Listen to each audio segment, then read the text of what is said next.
예, 오늘은 교회란 무엇인가 세 번째 시간입니다. 그래서 지난주에 이어서 교회의 정의, 교회가 어떤 곳인가에 대해서 교회의 기능을 중심으로 해서 말씀 속에서 교회가 어떤 곳인가를 이야기할 때 지난주까지 5가지를 제가 했는데요. 오늘 이제 또 3가지 교회란 무엇인가에 대해서 살펴보도록 하겠습니다. 6번째 경위로 교회는 기도하는 곳입니다. 이사야서 56장 7절에 보면 내가 곧 그들을 나의 성산으로 인도하여 기도하는 내 집에서 그들을 기쁘게 할 것이요 그들의 번제와 희생은 나의 제단에서 기꺼이 받게 되리니 이는 내 집은 만민이 기도하는 집이라 일컬음이 될 것임이라. 그래서 교회의 아주 중요한 것이 바로 하나님 앞에 기도하는 곳이다 라는 것입니다. 누구나 기도하는 곳이요 많은 사람들을 위해서 기도하는 곳이다. 예수님께서도 마태복음 21장 13절에 이사야의 이 말씀을 인용하면서 그들에게 이르시되 기록된 바 내 집은 기도하는 집이라 일컬음을 받으리라 하였거늘 너희는 강도의 소굴을 만드는도다. 그 성전 앞에서 장사하는 사람들을 보고 그들을 질책하면서 다 이제 엎어버리면서 이 하나님의 성전은 기도하는 집이라 주님께서 이렇게 말씀을 하셨습니다. 그리고 열왕기상 8장 42절 43절에 보면 바로 성전을 향해서 기도하면 내가 응답하겠다라는 약속의 말씀이 기록되어 있습니다. 그들이 주의 크신 이름과 주의 능한 손과 주의 펴신 팔의 소문을 듣고 와서 이 성전을 향하여 기도하거든 주는 계신 곳 하늘에서 들으시고 이방인이 주께 부르짖는 대로 이르사 땅의 만민이 주의 이름을 알고 주의 백성 이스라엘처럼 경외하게 하시오며 또 내가 건축한 이 성전을 주의 이름으로 일컫는 줄을 알게 하옵소서. 물론 구약에 있는 성전의 개념과 오늘날의 교회 예배당의 개념이 동일하게 일치하는 건 아니지만 그러나 구약적인 오늘날의 교회의 구약적인 모형이 이제 출애굽기 당시에는 성막이 이제 교회의 어떤 모형의 역할을 했다. 그리고 이제 그 성막이 곧 이제 솔로몬의 성전으로 연결이 되면서 이제 이스라엘 백성들이 성전에서 하나님 앞에 제사를 드렸습니다. 그래서 그 성전을 향해서 제사를 드리고 성전에서 기도를 드릴 때 하나님께서 성전에서 부르짖는 기도를 하나님께서 응답해 주시겠다. 이렇게 여러 성경에서 약속을 하고 있습니다. 다윗도 시편에 보면 부르짖을 때 그 성전에서 부르짖을 때 기도소를 들으신다라는 표현이 시편 18편 6절에 기록되어 있습니다. 내가 환난 중에서 여호와께 아뢰며 나의 하나님께 부르짖었더니 그가 그의 성전에서 내 소리를 들으시며 그의 앞에서 나의 부르짖음이 그의 귀에 들렸도다. 시편 여러 곳에서도 역시 성전을 향해서 하나님 앞에 부르짖을 때 또 성전에서 부르짖을 때 하나님께서 그 기도를 들어주셨다. 이런 말씀이 많이 기록이 되어 있습니다. 그리고 시편에 보면 하나님께서 그 성전에 계시다라는 표현이 많이 되어 있는데요. 11편 4절에 보면 여호와께서는 그의 성전에 계시고 여호와의 보좌는 하늘에 있음이요 그의 눈이 인생을 통촉하시고 그의 안목이 그를 감찰하시도다. 하박국에도 보면 2장 20절에 오직 여호와는 그 성전에 계시니 온 땅은 그 앞에서 잠잠할지니라.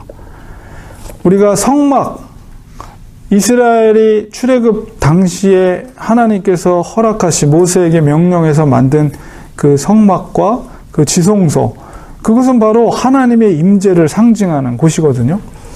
그래서 그것을 계승하는 성전에도 역시 여호와께서 그 성전에 계시다. 이 얘기는 뭐냐면 물론 무소부지하시죠. 하나님은 어디든 계시지만 그러나 특별히 하나님의 예배의 처소에 하나님께서 예배하고 또 그곳에서 기도할 때 하나님이 그곳에 계셔서 그의 기도, 성도들의 기도를 들어주신다.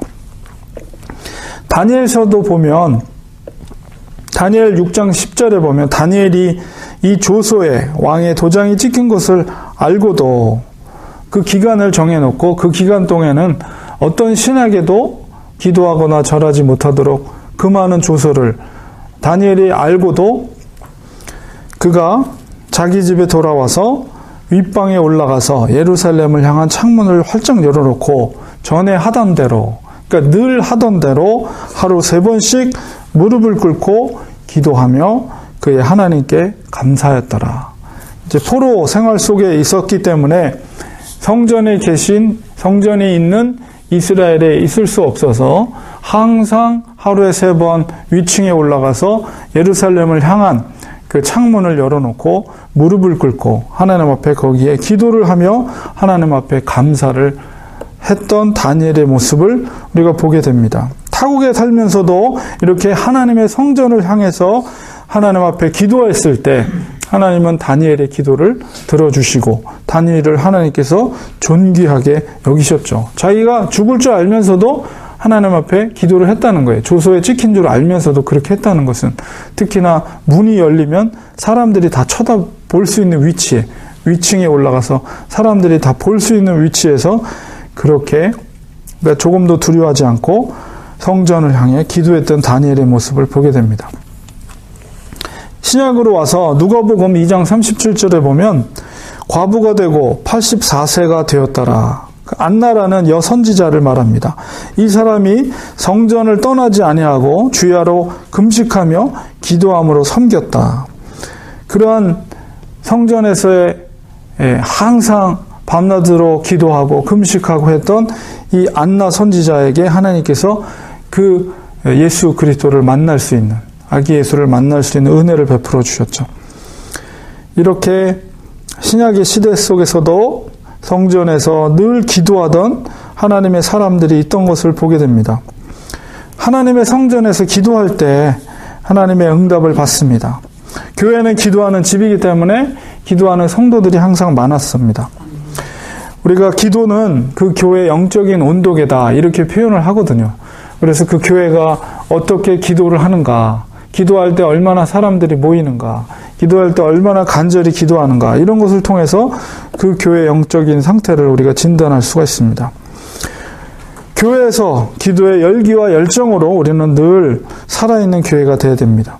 보통 우리가 기도원에 올라갈 때 어떤 문제를 가지고 기도원에 올라가지만 우선적으로 무조건 기도원으로 가는 것보다는 교회 성전에 와서 교회에 와서 늘 수시로 언제든지 와서 하나님 앞에 기도하는 것이 1차적으로 바람직한 태도라는 것입니다. 왜냐하면 교회는 기도하는 집이기 때문입니다. 물론 우리 미국 교회랑 우리 한국 교회랑은 조금 이제 다르죠. 특별히 이제 렌초 교회는 굉장히 이제 다기능으로 이 건물을 사용하기 때문에 그리고 이제 사실 기도의 영성은 한국 교회가 잘 좋은 것 같아요. 오히려 그래서 항상 교회가 구약의 어떤 성전의 개념이 우리 한국 교회들은 많이 녹아져 있죠. 물론 그 정확한 건 아닌데 어쨌든 교회 오면 뭔가 거룩하고 교회 오면 기도하고 교회에 와서 늘 그렇게 거룩함을 그런 영성을 유지하려고 하는 것이 한국교회의 영성인 것 같습니다. 그런 면에서 이제 그런 것들은 한국교회가 오히려 좀 낫지 않는가 그런 생각이 들어요. 그래서 우리가 이렇게 새벽 예배라든가 아니면은 주중에는 항상 이 학교를 사용하기 때문에 우리가 이렇게 자유롭게 와서 기도할 수는 없지만 그러나 교회에 올 때면 항상 기도하는 곳이다 이런 생각을 가지시고 물론 여러분이 집에서도 기도하고 그러지만은 교회에 와서 조금 일찍 오셔서 기도하고 하나님 앞에 그렇게 기도하는 집으로서의 기능을 하는 것이 정말 중요하다라는 것을 우리가 이것을 통해서 우리가 생각해 봅니다. 그래서 교회는 기도하는 곳이다. 이런 것을 우리가 기억하시면 좋겠습니다. 다음은 교회는 훈련소다. 7번째 정의입니다. 교회라는 것은 그리스도인의 과업, 주님께서 우리에게 맡겨주신 과업을 수행할 수 있도록 그 역량을 기르는 훈련소와 같은 곳이다. 말씀으로 훈련받고 전도대원으로 훈련받는 곳. 성도는 누구나 십자가의 군사입니다. 디모데후서 2장 3절 4절에 보면 너는 그리스도 예수의 좋은 병사로 나와 함께 고난을 받으라. 병사로 복무하는 자는 자기 생활에 얽매이는 자가 하나도 없나니 이는 병사로 모집한 자를 기쁘게 하려 함이라. 사도 바울이 로마 군인을 비유로 해서 성도들을 이렇게 비유를 하는 말씀들이 많이 있습니다. 그래서 우리가 예수 그리스도의 좋은 병사로 우리가 부름을 받았다. 이렇게 표현을 하고 있습니다. 그러므로 예수 그리스도의 좋은 군사답게 교회에서 우리는 훈련을 받아야 됩니다. 저절로 되는 게 아니죠. 군인이 에베소서 우리가 지난번에 공부했던 부분에 6장 11절 20절에 보면 그렇기 때문에 너희들이 하나님의 전신갑주를 입으라. 이렇게 하면서 우리 표현되어 있죠. 우리의 씨름은 혈과 육을 상대하는 것이 아니다. 육체적인 것을 사용하는 것이 아니라 통치자들, 권세들, 이 어둠의 세상 주관자들, 하늘에 있는 악한 영들을 상대합니다. 그러므로 하나님의 전신갑주를 취하라. 이는 악한 날에 너희가 능히 대적하고 모든 일을 행한 후에 서기 위함이라. 하나님의 군사로서 서기 위함이라. 그런즉 진리의 허리띠를 띠고, 진리가 우리를 허리를 딱 받쳐주는 거죠. 지난번에 우리가 설명을 우리가 들었듯이 의의 호심경, 공의의 그 가슴을 보호하는 호심경을 붙이고 평안의 복음의 신을 신고 믿음의 방패, 가죽을 여러 겹으로 싸서 적의 불화살을 소멸하는 역할을 했던 아주 큰 문짝 많은 방패, 믿음의 방패. 믿음이 우리를 그렇게 사탄의 공격으로부터 우리를 지키고 구원의 투구는 바로 우리가 예수 그리스도의 군사됨을 나타내는 증표가 바로 구원의 투구죠. 그 다음에 성령의 검, 하나님의 말씀을 가지라. 이게 이제 하나님의 전신갑주를 표현합니다. 그리고 그것에 모든 것이 효과적으로 작용을 할 수 있도록 18절에 모든 기도와 간구를 하되 항상 성령 안에서 기도하고 이를 위하여 깨어 구하기를 항상 힘쓰며 여러 성도를 위하여 구하라. 우리가 전신갑주를 입더라도 이런 기도를 통해서 그 모든 것들이 올바로 작용할 수 있다라고 제가 말씀을 드렸습니다. 또 나를 위하여 구할 것은 내게 말씀을 주사 나로 입을 열어 복음의 비밀을 담대히 알리게 하옵소서 할 것이니 이 일을 위하여 내가 쇠사슬에 매인 사신이 된 것은 나로 이 일에 당연히 할 말을 담대히 하게 하려 하심이라. 그러면서 성도들에게 사도 바울이 내가 담대히 복음을 전할 수 있도록 나를 위해서 또한 기도해 달라는 기도. 성도를 위해서 먼저 구하고 또 나를 위해서도 담대히 복음의 비밀을 알릴 수 있도록 나를 위해 기도해 줄 것을 강구하고 있습니다. 지금 이제 옥중에 있는 상태죠. 쇠사슬에 매인 사신이 된 것도 이 일, 바로 하나님이 우리에게 맡겨주신 이 과업, 그리스도인으로서의 과업을 우리가 실천하기 위해서 내가 이렇게 옥에 묶여 있다. 이런 중에도 내가 담대히 할 말을 전할 수 있도록 기도를 부탁하고 있습니다. 이것을 가리켜 선한 싸움이라고 하고 있습니다. 디모데전서 6장 12절에 믿음의 선한 싸움을 싸우라. 영생을 취하라. 이를 위하여 내가 부르심을 받았고 많은 증인 앞에서 선한 증언을 하였도다. 영적인 전쟁 속에서 우리 교회는 훈련소와 역할처럼 우리가 말씀과 기도로 무장을 하게 되는 것입니다. 디모데후서 4장 7절에도 나는 선한 싸움을 싸우고, 마지막 사도 바울의 유언과 같은 말씀이죠. 내가 달려갈 길을 마치고 믿음을 지켰다. 사도 바울도 고백하고 있습니다. 믿음을 지키기 위해서는 선한 싸움을 싸우는 것입니다. 신앙생활은 곧 선한 싸움입니다. 훈련받지 않고 늠름한 군인이 될 수 없는 것처럼 우리 신앙생활을 받지 않고 예수 그리스도의 좋은 군사가 될 수가 없습니다. 훈련소에서 땀을 많이 흘린 군인이 전쟁터에서 피를 적게 흘린다, 이런 말이 있죠. 그러므로 마귀를 대적하기 위해서 교회에서 경건의 훈련을 쌓아야 됩니다. 경건의 모양과 능력도 갖춰야 됩니다. 이렇게 십자가의 군병으로 우리는 무장돼야 됩니다. 그래야만 세상에 나가서 악한 마귀와 싸워서 승리를 할 수가 있습니다. 주일날 우리 교회 나올 때는 패잔병처럼 나오는 것이 아니라 승리하고 돌아오는 군인처럼 돼야 됩니다. 그래서 교회는 이런 영적인 군인을 훈련하는 훈련소다. 우리는 그리스도인으로서 세상 가운데서 선한 싸움을 싸우는 영적인 군인이라는 이런 존재의 의미를 우리가 깨닫고 그러기 위해서 우리가 말씀과 기도로 잘 무장되어야 됩니다. 그래서 교회는 훈련소입니다. 이렇게 정의가 될 수가 있습니다. 그 다음에 8번째로는 교회는 하나님을 만나는 곳입니다. 교회는 성도들이 지상에서 하나님을 만나는 곳입니다. 하나님은 무소부재하시지만 그러나 아까 우리 시편 11편 또 18편에서도 본 것처럼 여호와께서는 그의 성전에서 계시고 여호와의 보좌는 하늘에 있으며 그의 눈이 인생을 통촉하시고 그의 안목이 그들을 감찰하시도다. 하박국 아까 읽은 말씀 속에서도 2장 20절에도 오직 여호와는 그 성전에 계시다, 이렇게 말하고 있습니다.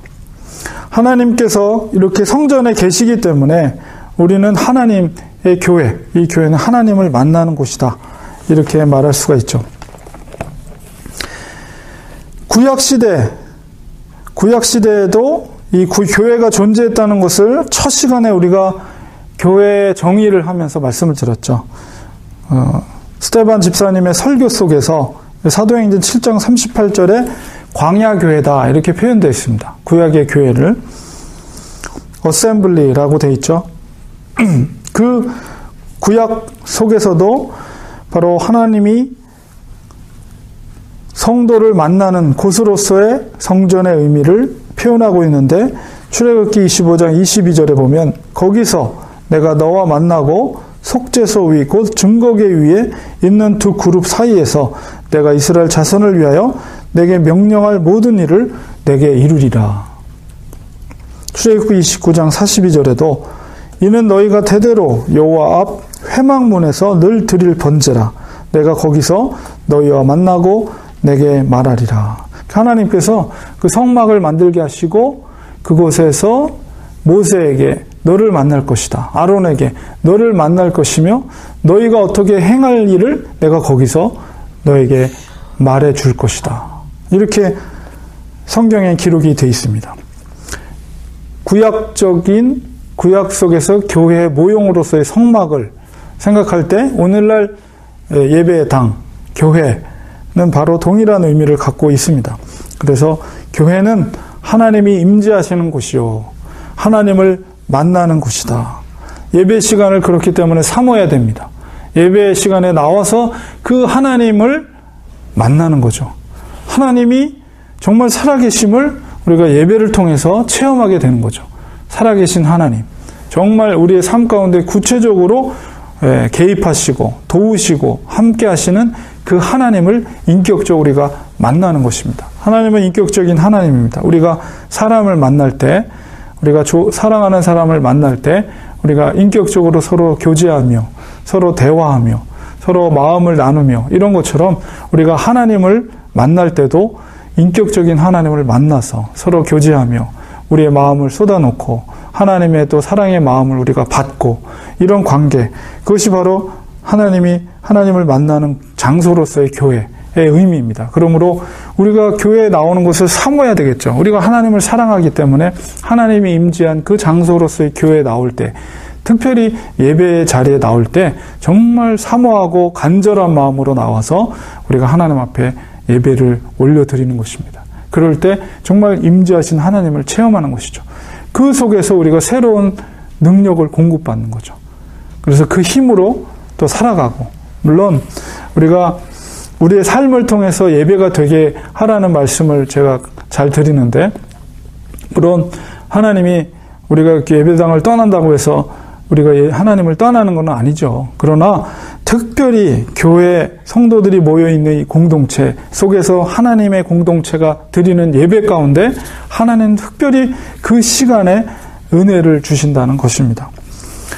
그래서 그런 의미 속에서 교회를 사모하고 또 예배의 자리를 사모해서 인격적인 하나님, 살아계신 하나님을 우리가 늘 만나는 장소로서의 교회를 우리가 기억해야 될 줄 믿습니다. 그래서 우리가 8개까지 다음 주에 이제 두 개 더 제가 하고 그 다음 교회가 어떻게 세워졌는가 이런 것을 넘어갈 텐데요.